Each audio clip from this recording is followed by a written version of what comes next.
নমস্কার বন্ধুরা, job tutorial একাডেমির অফিসিয়াল ইউটিউব চ্যানেলে তোমাদের প্রত্যেককেই স্বাগত। প্রিয় দর্শক বন্ধু, তোমরা দেখো রাষ্ট্রীয় স্বাস্থ্য মিশন NHM অর্থাৎ ন্যাশনাল হেলথ মিশনের তরফ থেকে 2026 সালে সম্পূর্ণ একটি নতুন নিয়োগের জন্য নতুন বিজ্ঞপ্তি প্রকাশিত হয়েছে। তোমরা যারা মেডিকেল লাইনে কাজ করতে চাও, তোমাদের জন্য একটা দারুণ অপরচুনিটি বলতে পারো। অল ওভার ইন্ডিয়া, সারা ভারতবর্ষের যে কোনো রাজ্যে যে কোনো জেলা থেকেই তোমরা এখানে আবেদন করতে পারবে। ওয়েস্ট বেঙ্গলের 23 জেলার যে কোনো শহর গ্রাম থেকেও তোমরা এখানে আবেদন করতে পারবে। একাধিক শূন্যপদে নিয়োগের জন্যই কিন্তু বিজ্ঞপ্তিটা প্রকাশিত হয়েছে। এখানে মেডিকেল স্টাফ থেকে শুরু করে নন মেডিকেল স্টাফের জন্য কিন্তু একাধিক পোস্ট রয়েছে। বিভিন্ন শিক্ষাগত যোগ্যতা অনুযায়ী এখানে বিভিন্ন ধরনের পোস্টের জন্য আবেদন করা যাবে।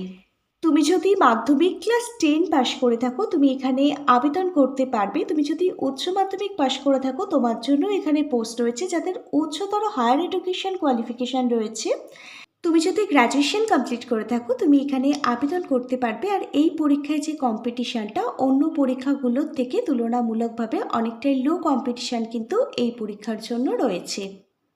আর এখানে কিন্তু খুব একটা বেশি ক্যান্ডিডেট আবেদনও করে না। তাহলে তোমাদের জন্য এখানে একটি দারুণ অপরচুনিটি। প্রত্যেকটা যোগ্য ক্যান্ডিডেট অবশ্যই কিন্তু এখানে আবেদন করে দেওয়ার চেষ্টা করো। একটা সুবর্ণ সুযোগ তোমাদের প্রত্যেকের জন্যই এসেছে। এবারে সম্পূর্ণ আবেদনটি অফলাইনে নয়, অনলাইনে করতে হবে। প্রিয় ক্যান্ডিডেট, চলো তাহলে তোমাদের প্রত্যেককে আমি এই ভিডিওর মাধ্যমে দেখিয়ে দিচ্ছি তোমরা এখানে কিভাবে আবেদন করবে। কবে থেকে আবেদন শুরু হচ্ছে, আবেদনের লাস্ট ডেট কী রয়েছে, এখানে মেডিকেলের জন্য কী কী পোস্ট রয়েছে এবং নন মেডিকেল স্টাফ নিয়োগের জন্য কোন কোন পোস্ট রয়েছে। প্রত্যেকটা পোস্ট অনুযায়ী শিক্ষাগত যোগ্যতা, বয়সসীমা, কোন পোস্টের জন্য কত টাকা বেতন থাকবে প্রত্যেক মাসে, এই সমস্ত কিছুই আমি সম্পূর্ণ ডিটেলসে আলোচনা করব তোমাদের প্রত্যেকের সঙ্গে এই ভিডিওর মাধ্যমে। সিলেকশন প্রসেস কী থাকছে সেটাও আমি তোমাদেরকে দেখিয়ে দেবো। তোমরা প্রত্যেকে কিন্তু আজকে সম্পূর্ণ ভিডিওটা খুব মনোযোগ সহকারে দেখো। আর তোমাদের মধ্যে যারা চ্যানেলে নতুন দর্শক বন্ধু আছো, তোমরা যদি চাও তোমাদের প্রতিটা রাজ্যের প্রতিটা জেলার সরকারি এবং বেসরকারি চাকরির জব আপডেটগুলো সম্পূর্ণটাই বিনামূল্যে প্রতিদিন নিজেদের বাড়িতে বসে পেতে, তাহলে অবশ্যই কিন্তু তোমাদের এই একাডেমি জব টিউটোরিয়াল একাডেমিকে একটা সাবস্ক্রাইব করে রেখো। প্রিয় ক্যান্ডিডেট, চলো এবার তাহলে তোমাদের প্রত্যেককেই আমি দেখিয়ে দিচ্ছি প্রকাশিত হওয়া অফিসিয়ালি বিজ্ঞপ্তিটা। NHM রিক্রুটমেন্ট 2026 সালের নতুন নিয়োগ বিজ্ঞপ্তি এটি, যেটা তোমরা প্রত্যেকে অনস্ক্রিনে দেখতে পাচ্ছ। 12,500টি শূন্য পদে কিন্তু অল ওভার ইন্ডিয়া থেকে এই নিয়োগটি হতে চলেছে, যেখানে একাধিক কিন্তু পোস্ট রয়েছে। বিভিন্ন শিক্ষাগত যোগ্যতাতেই কিন্তু এই নিয়োগটি সম্পূর্ণ হবে। এবারে দেখে নেওয়া যাক NHM রিক্রুটমেন্ট অর্থাৎ ন্যাশনাল হেলথ মিশনের তরফ থেকে কোন কোন পোস্টে নিয়োগের জন্য বিজ্ঞপ্তি প্রকাশিত হয়েছে। প্রথম পোস্টটি হচ্ছে কমিউনিটি হেলথ অফিসার, যাকে সংক্ষেপে বলা হয় CHO। এখানে দ্বিতীয় পোস্টটা হচ্ছে অক্সিলারি নার্স মিড ওয়াইফ, যাকে সংক্ষেপে বলা হয় ANM। এখানে তৃতীয় পোস্টটা হচ্ছে জেনারেল নার্সিং মিড ওয়াইফারি, যাকে বলা হয় GNM। এরপর দেখো এখানে স্টাফ নার্স পোস্টে নিয়োগ করানো হবে, এখানে মেডিকেল অফিসার পোস্টে নিয়োগ করানো হবে, এখানে ফার্মাসিস্ট পোস্টে নিয়োগের বিজ্ঞপ্তি প্রকাশিত হয়েছে, এখানে ল্যাব টেকনিশিয়ানের পোস্ট রয়েছে, কাউন্সিলর পোস্ট রয়েছে, সোশ্যাল ওয়ার্কারের পোস্ট রয়েছে, ডাটা এন্ট্রি অপারেটর, যাকে সংক্ষেপে বলা হয় DEO। এই ডাটা এন্ট্রি অপারেটর হচ্ছে একটি গ্রুপ C পোস্ট, এই পোস্টও রয়েছে। এছাড়াও এখানে ডিস্ট্রিক্ট প্রোগ্রাম ম্যানেজার অথবা ব্লক কোঅর্ডিনেটরেরও কিন্তু পোস্ট রয়েছে। এবারে আসা যাক শিক্ষাগত যোগ্যতাটির প্রসঙ্গে। এখানে কোন কোন পোস্টে আবেদন করবার জন্য কি শিক্ষাগত যোগ্যতা প্রয়োজন। প্রথম পোস্ট হচ্ছে CHO কমিউনিটি হেলথ অফিসার। এই পোস্টে আবেদন করবার জন্য তুমি যদি BSc নার্সিং কমপ্লিট করে থাকো বা পোস্ট বেসিক নার্সিংয়ের কোর্সটা কমপ্লিট করে থাকো উইথ এর সঙ্গে কমিউনিটি হেলথ সার্টিফিকেট যদি তোমার থেকে থাকে, তুমি আবেদন করতে পারবে CHO পোস্টের জন্য। দ্বিতীয় পোস্ট হচ্ছে ANM। এই পোস্টে আবেদন করবার জন্য তুমি যদি 12 পাস করে থাকো, মানে উচ্চ মাধ্যমিক পাস করে থাকো, তার সঙ্গে যদি তোমার ANM কোর্সটা কমপ্লিট করা থাকে এবং রেজিস্টার্ড যদি একটি নার্সিং কাউন্সিলের কোর্স কমপ্লিট করা থাকে, তুমি আবেদন করতে পারবে ANM পোস্টের জন্য। এরপর দেখো জিএনএম স্টাফ নার্স পোস্টে নিয়োগের বিজ্ঞপ্তি প্রকাশিত হয়েছে। এই পোস্টে আবেদন করবার জন্য তুমি যদি যে কোনো ধরনের রেকগনাইজড ইনস্টিটিউট থেকে জিএনএম অথবা বিএসসি নার্সিং কোর্সটা কমপ্লিট করে থাকো, তোমার যদি সার্টিফিকেট থেকে থাকে তুমি আবেদন করতে পারবে জিএনএম এবং স্টাফ নার্স পোস্টের জন্য। এরপর তোমরা দেখো মেডিকেল অফিসার পোস্টে নিয়োগ করানো হবে। এই পোস্টে আবেদন করবার জন্য হায়ার এডুকেশন কোয়ালিফিকেশান লাগবে। তুমি যদি এমবিবিএস কোর্স কমপ্লিট করে থাকো বা বিএএমএস অথবা বিএইচএমএস এর কোর্সটা তোমার যদি কমপ্লিট করা থাকে তুমি আবেদন করতে পারবে মেডিকেল অফিসার পোস্টের জন্য। এখানে ল্যাব টেকনিশিয়ানেরও পোস্ট রয়েছে। ল্যাব টেকনিশিয়ান পোস্টে তুমি যদি আবেদন করতে চাও তুমি উচ্চ মাধ্যমিক ক্লাস 12 পাস করে থাকলে এবং এর সঙ্গে যদি তোমার ডিএমএলটি অথবা বিএসসি এমএলটির কোর্সটা কমপ্লিট করা থাকে তুমি আবেদন করতে পারবে ল্যাব টেকনিশিয়ান পোস্টের জন্য।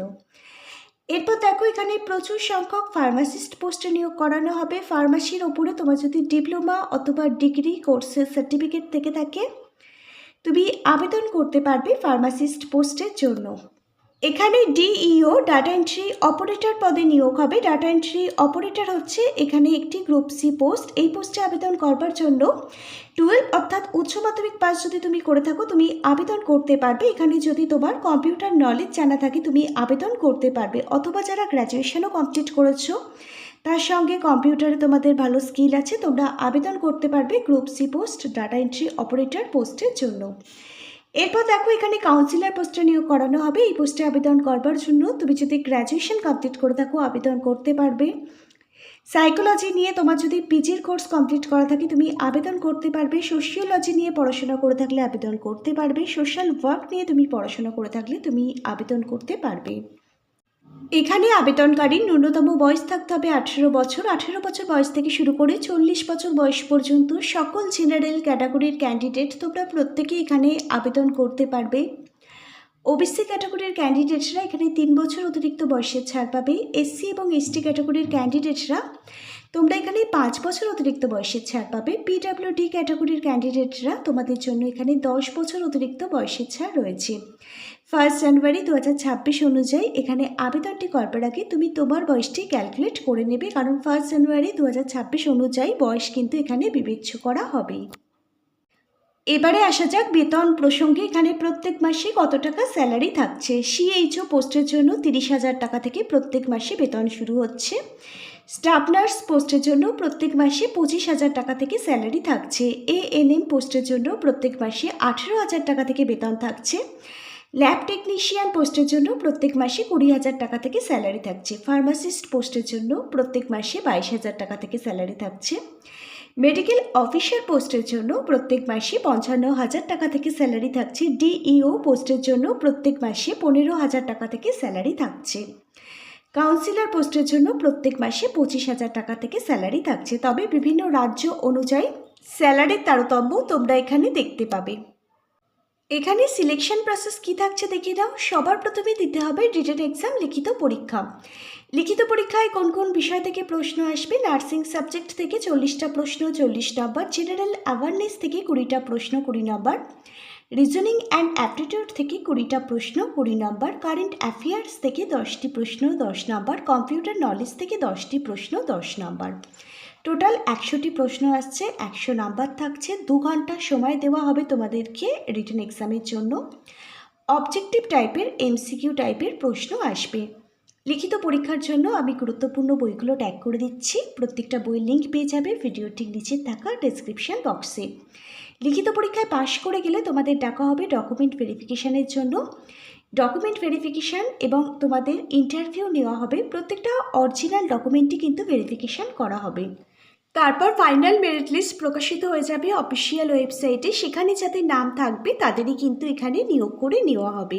এখানে আগস্ট মাসের সেকেন্ড উইক থেকে আবেদন প্রক্রিয়া শুরু হচ্ছে। অনলাইনে তোমাদের প্রত্যেককে আবেদনটি করতে হবে। আর এখানে সেপ্টেম্বর মাসের সেকেন্ড উইক পর্যন্তই লাস্ট আবেদন প্রক্রিয়াটি চলবে। এখানে অক্টোবর মাসের প্রথম সপ্তাহে মানে 1 অক্টোবর তোমাদের রিটেন এক্সামের জন্য অ্যাডমিট কার্ড রিলিজ হয়ে যাবে অফিসিয়াল ওয়েবসাইটে। সেখান থেকে তোমরা অ্যাডমিট কার্ড ডাউনলোড করতে পারবে। আর অক্টোবর মাসেই কিন্তু তোমাদের রিটেন এক্সাম হবে। নভেম্বর ডিসেম্বর মাস নাগাদ তোমাদের রেজাল্ট কিন্তু পাবলিশ হয়ে যাবে অফিসিয়াল ওয়েবসাইটে। অর্থাৎ 2026 সালের মধ্যেই কিন্তু সম্পূর্ণ যে নিয়োগ প্রক্রিয়া সেটা কমপ্লিট হয়ে যাবে। প্রিয় ক্যান্ডিডেট, তোমরা প্রত্যেকে অনস্ক্রিনে একটি অফিসিয়াল ওয়েবসাইট দেখতে পাচ্ছ। এই অফিসিয়াল ওয়েবসাইট ভিজিট করেই তোমাদের অনলাইনে আবেদন প্রক্রিয়াটি কমপ্লিট করতে হবে নির্ধারিত সময়ের আগে। প্রত্যেকটা যোগ্য ক্যান্ডিডেট অবশ্যই তোমরা এখানে আবেদন করে দেওয়ার চেষ্টা করো, কারণ তোমাদের জন্য দারুণ একটি অপরচুনিটি কিন্তু বেরিয়ে এসেছে। আর আজকের ভিডিওটা যদি একটি ইনফরমেটিভ ভিডিও বলে মনে হয় অবশ্যই একটি লাইক করে দিও। আজকে তাহলে এখানে এই পর্যন্তই। Hare Krishna, Radhe Radhe, thank you universe, ধন্যবাদ সবাইকে।